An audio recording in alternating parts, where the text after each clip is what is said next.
مرحبا، كيفكن؟ ان شاء الله كل شي تمام. انا مها وهيدي التشانل لكل الاشخاص يلي عم يتعلموا عربي بيحبوا يسمعوا شي بالعربي باللهجة اللبنانية. اليوم رح احكي بس بالعربي، فانتو فيكن تقرأوا الترجمة بالانجليزي او بالعربي اذا بدكن. بالنسبة لإلي هيدي الطريقة كتير منيحة، ويمكن أحسن طريقة لنتعلم لغة جديدة لما نحنا دايما نسمع آم، أي شي بهيدي اللغة. وهيك بهيدي الطريقة نحنا بنتعود على هيدي اللغة، ومنصير نفهم أكتر وأكتر مع الوقت. أوكي، هلأ موضوعنا لليوم مش صعب، سهل.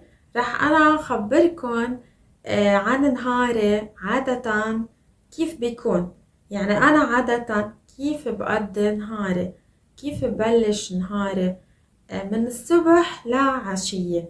يعني أي ساعة بفيق أو أي ساعة بصحى، شو بعمل، شو باكل، لوين بروح، أيمتى بشتغل، ومن الصبح لعشية أو من الصبح لبالليل. أوكي، بس قبل ما بلش بدي أقول إنه أنا مبسوطة كتير بتعليقاتكم، وكمان بدي أقول ميرسي للأشخاص يلي عم يدعموني على باتريون، لأنه أنا قدرت أشتري شوية أغراض بالمصاري يلي انتو عطيتوني اياهن. اشتريت كم شغلة للشانل مثل مايكروفون جديد، واشتريت ستاند، واشتريت هيدفونز. فبدي لكم ميرسي خصوصي ل كليتون، ماتوز، عائشة، كايلي، توليو، جوجو، إلي، إبراهيم، فياني، سوزان، وفرانك، وستيف. اوكي، ميرسي كتير لإلكن ويلا جاهزين؟ خلينا نبلش.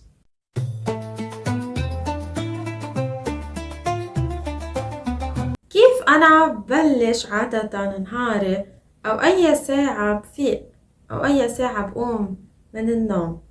عادة بالأيام العادية، يعني مش بالويك أند أو مش بالعطلة، أنا بفيق الساعة 6:15 أو 6:ثلث، يعني 6:15. نحنا ما بنقول 6:15، بنقول 6:15. ليش؟ لأنه أنا عندي ولد وابني بيروح على المدرسة كل يوم، فأنا لازم أقوم أو لازم فيق قبله كرمال حضر له غراضه ليروح على المدرسة. فهو بيروح بالأوتوكار، يعني بيروح بالباص، والباص بيجي الساعة 7 إلا. فأنا لازم أقوم وأحضر الأكل وأحضر الشنطة، ولازم كمان فيق ابني، ولازم هو كمان يحضر حاله ليروح على المدرسة. من بعد ما يروح على المدرسة أنا بقدر بلش نهاري وبقدر بلش شغل. بس قبل الشغل وأهم شي عندي القهوة. أنا عادة يعني قبل ما أعمل شي بعمل قهوة. أنا هيك تعودت أو هيك أنا معودة. هيدي هي العادة يلي أنا أخدتها من أصحابي ومن كل الناس يلي حوالي.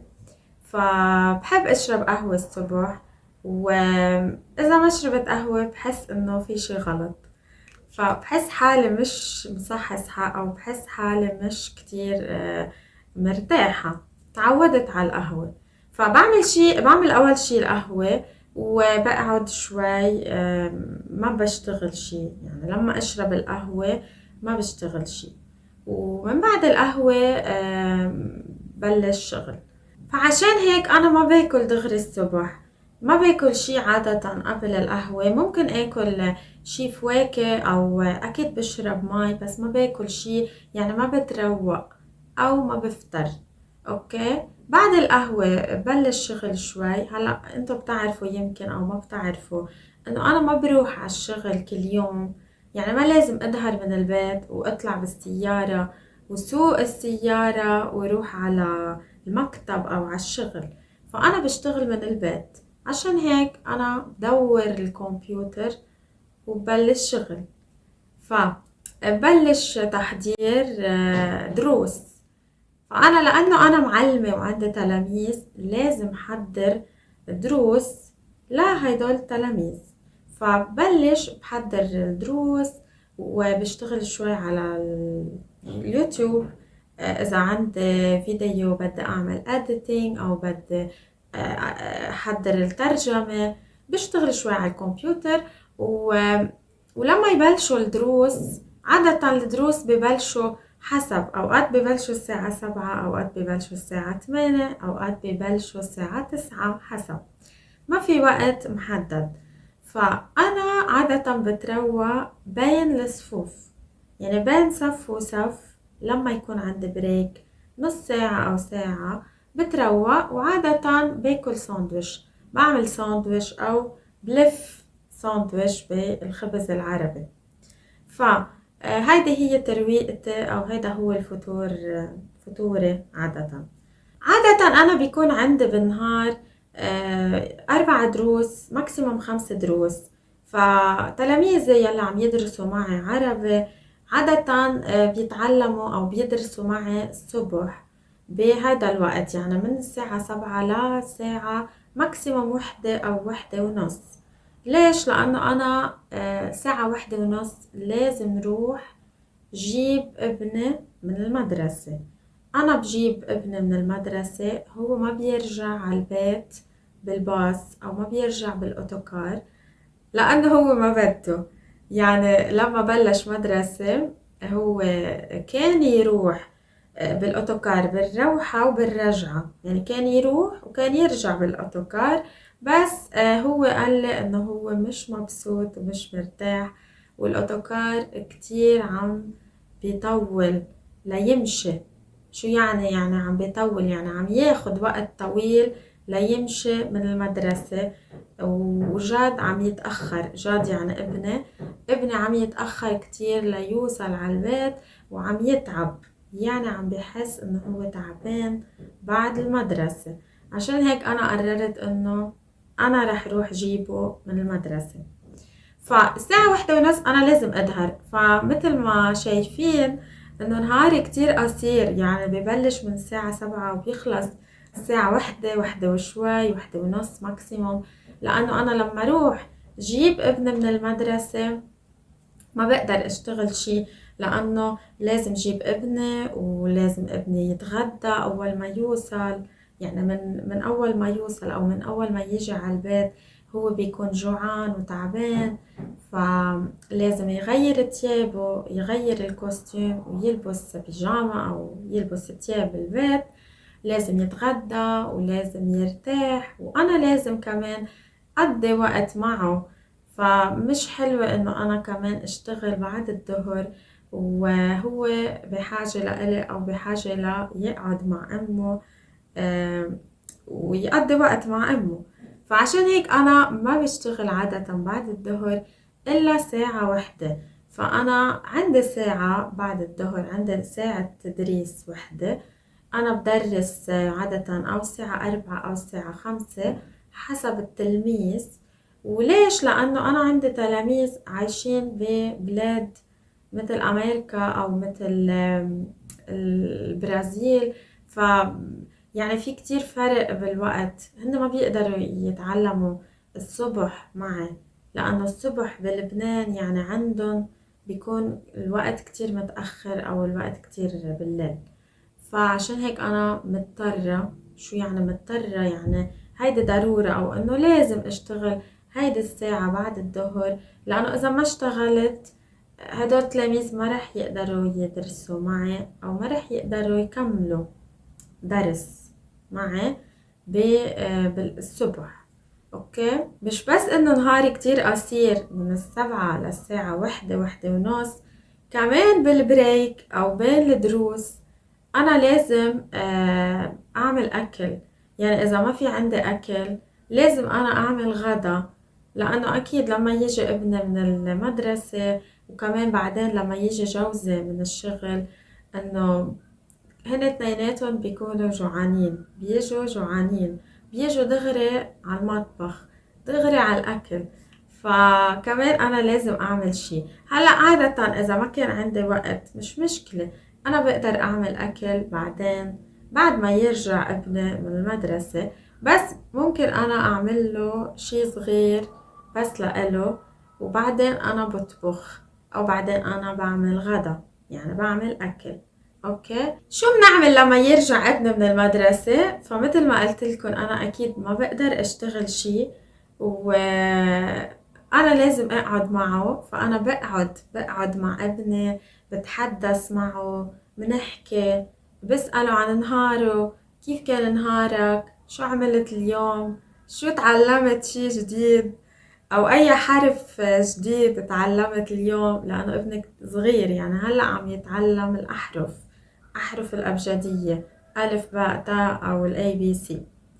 فايه هو بيخبرني كيف كان نهاره، بيخبرني شو عمل، بيخبرني مع مين كان عم يلعب ومع مين كان عم يحكي.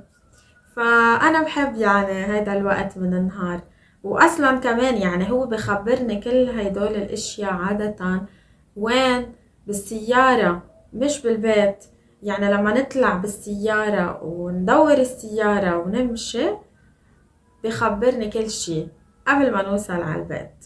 اوكي، ولما خلص انا شغلي 100% يعني بعد الساعة 5 او بعد الساعة 6 بعد الظهر، اوقات بنظهر نحنا كلنا، كل العيلة، يعني انا وجوزي وابني، بنروح بنعمل رياضة، بنمشي، بنهرول، نعمل هرولة، يعني بنركض، بس مش ركض كتير سريع، يعني ركض على البطيء، ركض شوي شوي. فبس اكيد مش كل يوم نعمل هيدا الشي، لانه انا ما بقدر كل يوم، وحسب ما انا اكون مرتاحة، او حسب انا كيف بكون بهيدا الوقت الساعة 6. اذا كنت مرتاحة وقادرة اعمل رياضة اكيد بنروح. وانا بحب اظهر اعمل رياضة بمحل مفتوح، يعني برا، مش جوا بالنادي. وخاصة بلبنان لأنه في عنا محلات كتير حلوة، نحنا يعني بنقدر نعمل رياضة. مش كل المحلات، بس إنه أنا ساكنة قريبة على البحر، ففي كورنيش، يعني هيدا الطريق يلي قريبة على البحر، أو هيدا الرصيف يلي قريب على البحر. فبحب أعمل رياضة هنيك بهيدا المحل. وهلأ بلبنان يعني صار الطقس كتير حلو، ما في شوب وما في برد.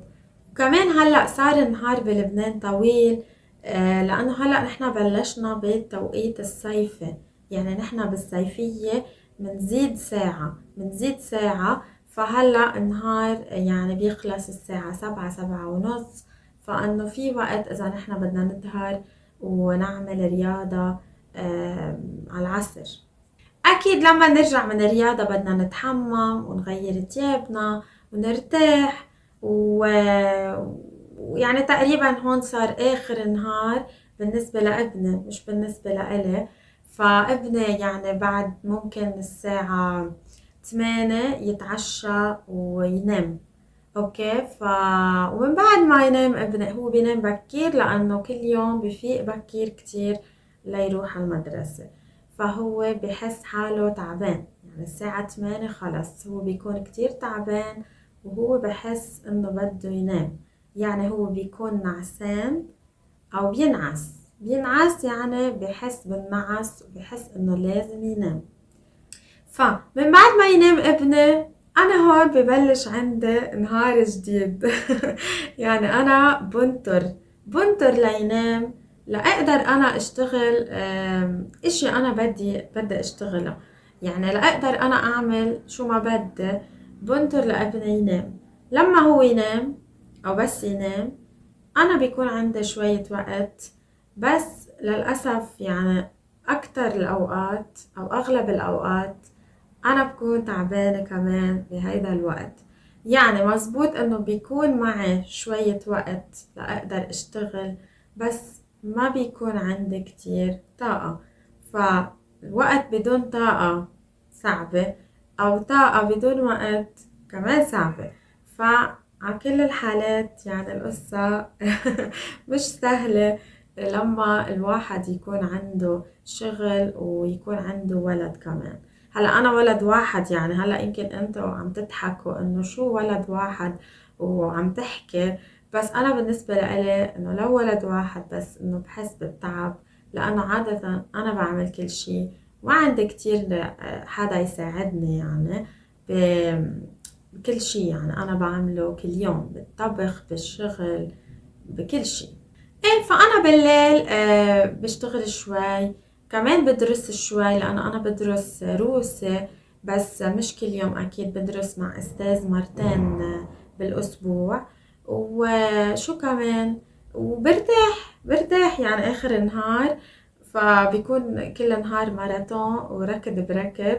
آخر النهار برتاح شوي وممكن أحضر شي على التيفي أنا وزوجي، بس مش كل يوم، ما في وقت إنه نحضر كل يوم، يعني ما بتزبط كل يوم. ايه، فهيدا كان كل شي يعني تقريبا عن نهاري بطريقة سهلة وبسيطة. وبتمنى انه يعني هيدا الفيديو يكون ساعدكن، او بتمنى تكونوا انتو تعلمتوا كلمات جديدة واستفدتوا يعني ان شاء الله عم تستفيدوا، هيدول الفيديوز عم بتكون مفيدة بالنسبة لإلكن.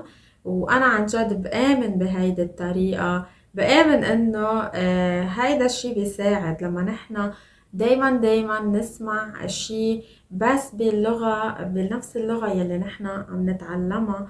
هيدا كتير بيساعد الدماغ انه يصير يفهم اكتر واكتر مرة بعد مرة، ونحنا بنصير نتعلم كلمات جديدة بطريقة انه كتير اوتوماتيك او كتير طبيعية بدون ما نحنا نفكر. خلص نحنا بنصير نعرف، مثل الولد الصغير لما يتعلم كيف يحكي يعني أول ما يخلق.